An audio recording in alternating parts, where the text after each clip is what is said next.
আমাদের ভাইরা ক্যাম্পাসে যেতেন শাহাদাতের তামান্না নিয়ে। আমি সেদিনও শহীদ রবিউল ভাইয়ের সেই চিঠিটা আবার পড়েছি যে রবিউল ভাই পরীক্ষা দিয়ে বাড়িতে যাওয়ার জন্য দায়িত্বশীলের কাছে ছুটির জন্য আসছিলেন, কিন্তু দায়িত্বশীল তাকে ছুটি দেয় নাই। বলছেন বিশ্ববিদ্যালয়ের পরিস্থিতি ভালো না, আপনার ছুটি হবে না, আপনি থাকেন।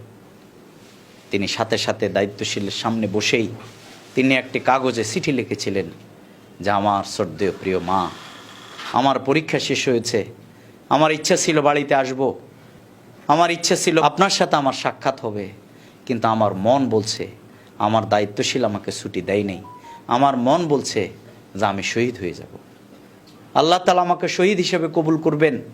মা, আমার মন বলছে যে তোমার সাথে আমার আর দেখা হবে না। দায়িত্বশীলের সামনে বসেই লিখে দিয়েছে। শহীদ রবিউল ভাইয়ের মায়ের কাছে চিঠি পৌঁছার মাত্র কিছু সময়ের ব্যবধানে আল্লাহর দরবার আমাদের প্রিয় ভাই শাহাদাতের নজরানা পেশ করেছে। শহীদ রবিউল ভাইয়ের মা তখন তো আর মোবাইল, এই প্রযুক্তির সুযোগ ছিল না। চিঠি পেয়ে সেদিন চিৎকার করে বলেছিল, তোমরা কে কোথায় আসো, আমার মন বলছে তোমরা রাজশাহী বিশ্ববিদ্যালয়ে খবর নাও, আমার রবিউল আর জীবিত নেই।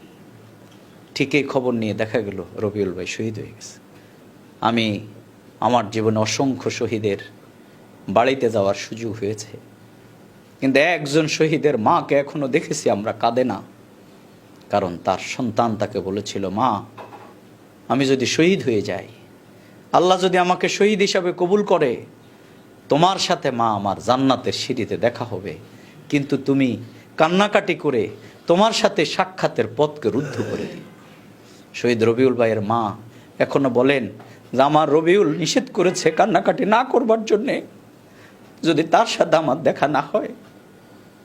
প্রিয় ভাইরা, এইভাবে যারা এই জমির নিজের সন্তানকে কুরবান দেওয়ার জন্যে, ইব্রাহিম আলাইহিসসালামের উত্তরসূরিরা, হাজার উত্তরসূরিরা তাদের সন্তানকে কুরবান করবার জন্যে এইভাবে যারা এখনো প্রস্তুতি নেই।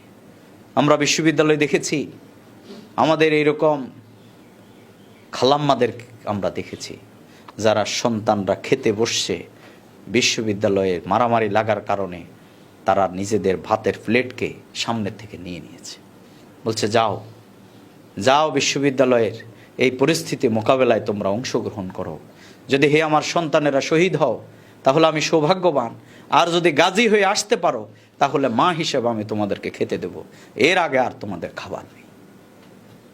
এরকম মা আছে বলেই এই বাংলাদেশ ইসলাম আছে, এরকম মানুষ আছে বলেই বাংলাদেশের এই জমিনে আধিপত্যবাদী নাস্তিকতাবাদী শক্তিরা ইসলামকে নির্বাপিত করার যে প্রচেষ্টা চালিয়েছেন, আমরা বিশ্বাস করি এই জমিনে তারা ইসলামকে নির্বাপিত করতে পারবে না ইনশাআল্লাহ।